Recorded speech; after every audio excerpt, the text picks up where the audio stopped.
ദൃശ്യം 3 കണ്ടതിന് ശേഷമുള്ള എൻ്റെ ഒരു പേഴ്സണൽ ഒപ്പീനിയൻ പറയുന്നതിന് മുമ്പ് സിനിമ ഇറങ്ങുന്നതിന് മുമ്പ് എന്തൊക്കെയായിരുന്നു എൻ്റെ എക്സ്പെക്റ്റേഷൻസ് എന്ന് ആദ്യമേ ജസ്റ്റ് ഒന്ന് പറയാം.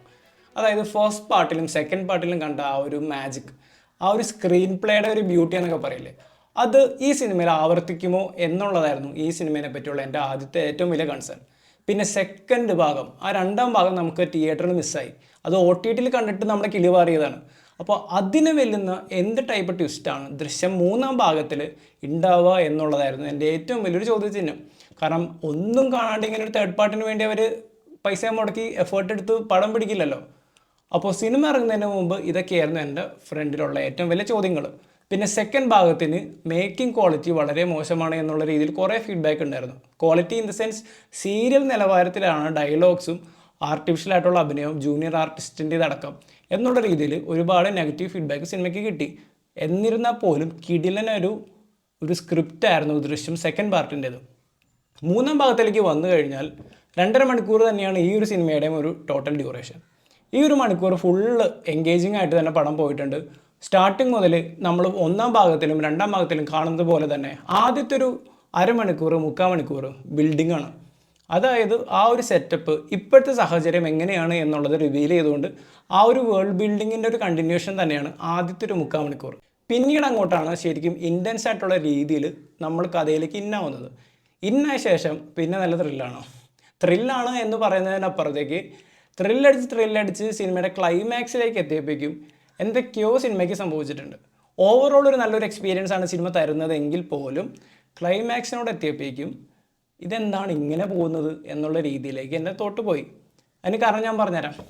ആദ്യം മുതൽ പറയുകയാണെങ്കിൽ ഇതിൻ്റെ സ്ക്രീൻ പ്ലേ നല്ല രീതിയിൽ തന്നെയാണ് ഈ സംഭവം എഴുതി തുടങ്ങിയത്. അതായത് സെക്കൻഡ് ഭാഗത്തിലും ആദ്യത്തെ ഭാഗത്തിലും ഒരുപാട് കാര്യങ്ങൾ അഡ്രസ്സ് ചെയ്യാതെ പോയിട്ടുണ്ട്.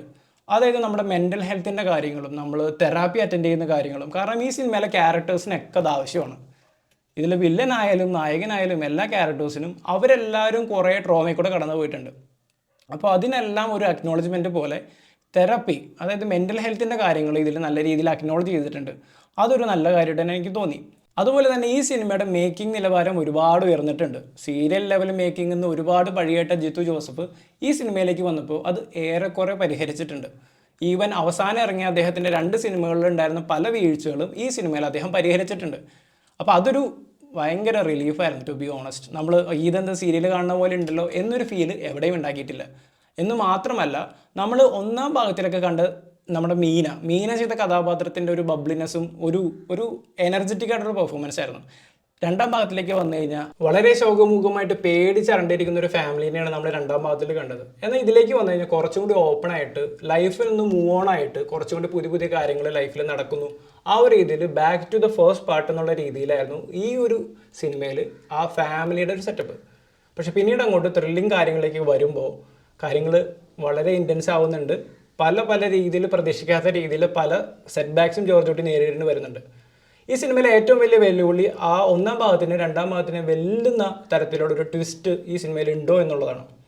പേഴ്സണൽ ഒപ്പീനിയൻ പറഞ്ഞു കഴിഞ്ഞാൽ ഇല്ല എന്നാണ് ഞാൻ പറയുക. പക്ഷെ അത് സിനിമേനെ മൊത്തത്തിൽ അങ്ങോട്ട് ഒരു ബിലോ ആവറേജ് എക്സ്പീരിയൻസ് ആക്കുന്നുണ്ടോ എന്ന് ചോദിച്ചാൽ അതുമില്ല. നമുക്കൊരു വാച്ചബിൾ എക്സ്പീരിയൻസ് തന്നെയാണ് ഈ ഒരു സിനിമ തരുന്നത്. സിനിമയിലെ മറ്റ് പോസിറ്റീവ്സ് നോക്കാനാണെങ്കിൽ ഇതിൻ്റെ ഫസ്റ്റ് ഹാഫിലുള്ള എഴുത്ത് വളരെ അടിപൊളിയായിരുന്നു. എനിക്ക് വളരെ ഇഷ്ടപ്പെട്ടു. അതിനകത്ത് കുറേ മൈന്യൂട്ടായിട്ടുള്ള കാര്യങ്ങളുണ്ട്. ഇപ്പോൾ ഫാമിലി ഡൈനാമിക്സ് ആയാലും പല കാര്യങ്ങൾ, അതെല്ലാം നല്ല എഴുതി ഫലിപ്പിച്ചിരിക്കുന്നത് നല്ല അടിപൊളിയായിട്ട് എനിക്ക് പേഴ്സണലി തോന്നി. പിന്നെ ക്യാരക്ടേഴ്സിനെല്ലാം ഒരു സ്പേസ് കൊടുത്തത് നല്ല രീതിയിൽ തന്നെ തോന്നിയിട്ടുണ്ട്. കാരണം ഇപ്പോൾ മീനയുടെ ഫാമിലി ആണെങ്കിലും ഇപ്പോൾ സെക്കൻഡ് ഭാഗത്തിലെ പല ക്യാരക്ടേഴ്സ് ആണെങ്കിലും ഈ സിനിമയിൽ റെക്കറിങ് ചെയ്യുന്നുണ്ട്.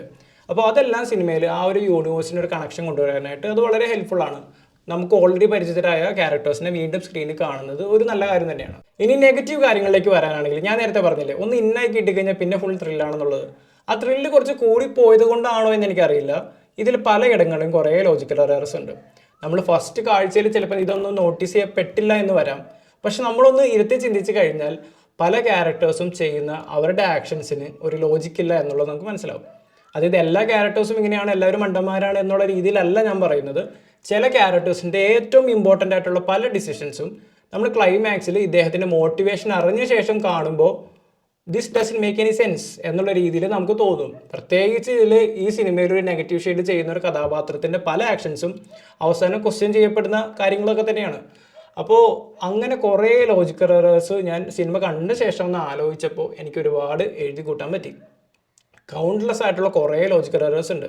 പക്ഷെ ഇതൊന്നും ആദ്യത്തെ കാഴ്ചയിൽ നമുക്ക് അത്ര എവിഡൻ്റ് ആയിട്ട് തോന്നണം എന്നില്ല. ഒന്ന് ആലോചിച്ച് റീവൈൻഡ് ചെയ്തെടുത്താൽ ഇതേപോലെ കുറച്ച് ലോജിക്കൽ എറേഴ്സ് കിട്ടും. ജിത്തു ജോസഫിനെ പോലെ ലൂപ്പ് ഹോൾസ് എല്ലാം പഴുതടച്ച് എഴുതുന്ന ഒരു തിരക്കഥാകൃത്ത് എന്നുള്ള നിലയിൽ ഈ ലൂപ്പ് ഹോൾസ് ഇമ്പോർട്ടൻ്റ് തന്നെയാണ്. അതെല്ലാം എന്തായാലും പറഞ്ഞിരിക്കും. പിന്നെ ഇതിൽ എനിക്ക് ഏറ്റവും അനുഭവപ്പെട്ട ഏറ്റവും കല്ലുകളിയായിട്ട് തോന്നിയത് ക്യാരക്ടർ കണ്ടിന്യൂറ്റിയാണ്. നമ്മൾ ഒന്നാം ഭാഗത്തിലും രണ്ടാം ഭാഗത്തിൽ പോലും കണ്ടിട്ടുള്ള കഥാപാത്രങ്ങൾ മൂന്നാം ഭാഗത്തിലേക്ക് വരുമ്പോൾ അവരുടെ ഒരു നേച്ചർ തന്നെ വിട്ട് പെരുമാറുന്ന രീതിയിലേക്ക് കാര്യങ്ങൾ പോകുന്നുണ്ട്. അപ്പോൾ ക്യാരക്ടർ ആർക്കാണ് എന്നൊക്കെ പറഞ്ഞാൽ പോലും ഒരു ഓർഗാനിക് ആയിട്ടുള്ളൊരു ക്യാരക്ടർ ആർക്ക് എനിക്ക് എവിടെയും ഫീൽ ചെയ്തില്ല. കാരണം പല സമയത്ത് എസ്പെഷ്യലി ക്ലൈമാക്സിൻ്റെ ഭാഗമാകുമ്പോഴേക്കും നമ്മൾ കണ്ടിട്ടുള്ള ജോർജ് കുട്ടി ഇങ്ങനെയല്ല. അദ്ദേഹം ഒരിക്കലും ഇങ്ങനെ ചെയ്യില്ല, ഇങ്ങനെ ചെയ്യാൻ പറ്റില്ല അദ്ദേഹത്തിന്. സ്വന്തം കുടുംബത്തിന് അത്രയ്ക്ക് സ്നേഹിക്കുന്ന ഒരു ഗൃഹനാഥൻ ആ കുടുംബത്തിന് വേണ്ടി തന്നെയാണ് ഇത്രയും കാണിച്ചു കൂട്ടി നിയമത്തിനെ പോലും വെല്ലുവിളിച്ച് ക്ലാസിക് ക്രിമിനലായിട്ട് മാറേണ്ടി വന്ന ജോർജ് കുട്ടി. അദ്ദേഹം ഈ ചെയ്യുന്ന കാര്യങ്ങൾ ഒരിക്കലും അദ്ദേഹത്തിൻ്റെ സ്വഭാവത്തിന് ചേരുന്നതല്ല എന്നുള്ള രീതിയിൽ തന്നെയാണ് എനിക്ക് പേഴ്സണലി അനുഭവപ്പെട്ടിട്ടുള്ളത്. അതുപോലെ തന്നെ സ്പോയിലർ ആകും എന്നുള്ളതുകൊണ്ട് മാത്രം പറയാത്ത വേറെയും കുറച്ച് ക്യാരക്ടേഴ്സ് ഉണ്ട്. അവരും ആ ക്യാരക്ടേഴ്സ് പോലും അവരുടെ ഒരു പേഴ്സണാലിറ്റി വിട്ടിട്ട് എന്തോ വേറെ ഏതോ ത്രില്ലർ സിനിമയിലെ വില്ലന്മാരെ പോലെ ആവുന്നുണ്ട്.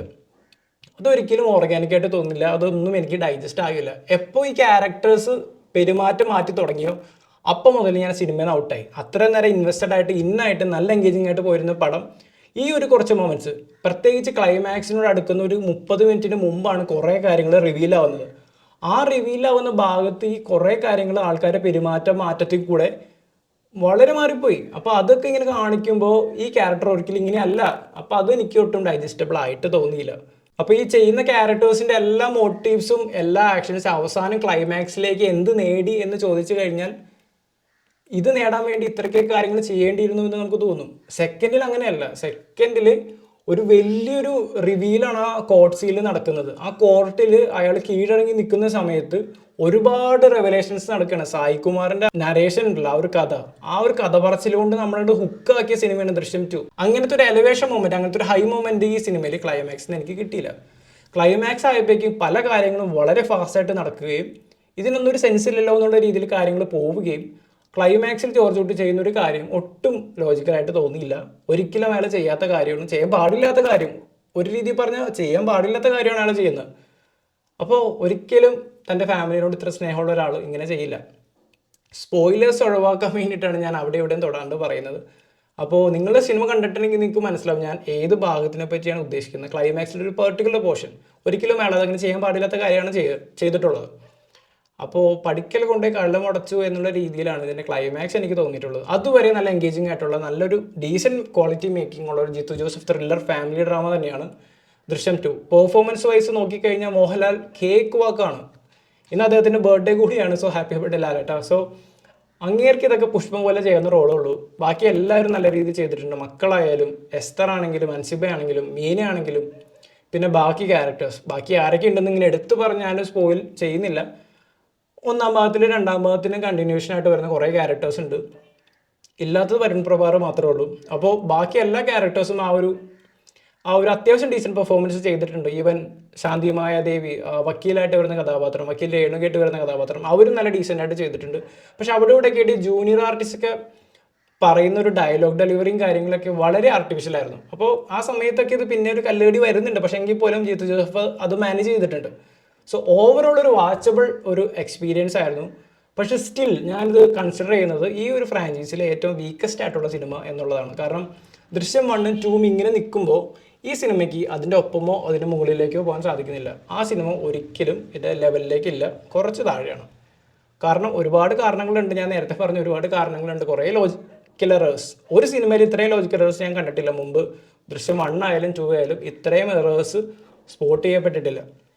പക്ഷേ ഈ സിനിമയിൽ ഒരുപാട് കണ്ടു. എനിക്ക് അത് കണ്ടപ്പോൾ ഇത്തിരി വിഷമം തോന്നി. ഇത്രയ്ക്ക് ലോജിക്കൽ വലിയൊരു ബ്ലണ്ടർ തന്നെ ചെയ്തിട്ടുണ്ട് ക്ലൈമാക്സിൽ. അതൊരിക്കലും ജിത്തു ജോസഫിനെ പോലെ ഒരു ബ്രില്യൻ റൈറ്റർ ഒഴിവാക്കേണ്ടതായിരുന്നു. അപ്പോൾ അത് അദ്ദേഹം ചെയ്തിട്ടില്ല. അപ്പോൾ അങ്ങനെ വെച്ച് നോക്കിക്കഴിഞ്ഞാൽ ഒരു ആവറേജ് എക്സ്പീരിയൻസ് തന്നെയാണ് ഈ സിനിമ തന്നത്. ഇത് ഒരുപാട് മുകളിൽ പോകേണ്ട ഒരു കിഡിലൻ എൻഡിങ്ങോട് കൂടി ഈ ഫ്രാഞ്ചൈസി തന്നെ എൻഡ് ചെയ്യാമായിരുന്നു. പക്ഷേ വീണ്ടും അവർക്ക് ഇത് റീബൂട്ട് ചെയ്ത് ദൃശ്യം 4ഉം 5ഉം ഒക്കെ ചെയ്യണമെന്നാണ് എൻ്റെ പ്രൊഡ്യൂസറുടെ ആഗ്രഹം. അത് അവരുടെ ഇഷ്ടം. പക്ഷേ എൻ്റെ ഒരു പേഴ്സണൽ ഒപ്പീനിയനിൽ പറയാനാണെങ്കിൽ ദൃശ്യം 2 കഴിഞ്ഞ് കുറച്ചും കൂടി സമയം എടുത്ത് അത്രയ്ക്ക് അടിപൊളി സ്ക്രിപ്റ്റ് കിട്ടിയാൽ മാത്രം ദൃശ്യം 3 ചെയ്യേണ്ട കാര്യം ഉണ്ടായിരുന്നുള്ളൂ. അപ്പോൾ പോസിറ്റീവ്സിനേക്കാൾ കൂടുതൽ എനിക്ക് നെഗറ്റീവ് ഫീൽ ചെയ്ത ഒരു സിനിമ തന്നെയാണ്. പക്ഷേ എങ്കിലും ഇതൊരു വാച്ചബിൾ ഒരു ഡീസൻറ്റ് പടം തന്നെയാണ്. അപ്പോൾ അത് നിങ്ങൾക്ക് എന്തായാലും തിയേറ്ററിൽ പോയി കാണാവുന്ന ഒരു പടമാണ്. കാരണം കഥ അറിഞ്ഞില്ലെങ്കിൽ നമുക്കൊരു സന്തോഷം ഉണ്ടാവില്ല, നമുക്കൊരു സാറ്റിസ്ഫാക്ഷൻ ഇല്ല. ജോർജ് കുട്ടിക്ക് ഇനി എന്ത് സംഭവിക്കും, അടുത്തൊരു വെല്ലുവിളി എന്തായിരിക്കും എന്നുള്ള കാര്യം. അപ്പോൾ അത് ഈ സിനിമയെ കൂടെ നമുക്ക് കാണാം. പക്ഷേ എനിക്ക് അത്ര എൻ്റെ ഒരു പെർസീവ് ചെയ്ത ഒരു ലെവലിലേക്ക് സിനിമ എത്തിയിട്ടില്ല. അതിലൊരു വിഷമമുണ്ട്, കാര്യങ്ങളൊക്കെ ഉണ്ട്. അപ്പോൾ ഇനി നിങ്ങളെന്തായാലും സിനിമ കണ്ടിട്ട് തിയേറ്ററിൽ പോയി കണ്ടിട്ട് അഭിപ്രായം പറയുക. ഇഷ്ടപ്പെട്ടാലും ഇല്ലെങ്കിലും, എൻ്റെ വീഡിയോ ഇഷ്ടപ്പെട്ടാലും ഇല്ലെങ്കിൽ അത് കമൻറ്റ് ബോക്സിൽ അറിയിക്കുക. Thank you. അടുത്ത വീഡിയോയിൽ കാണാം.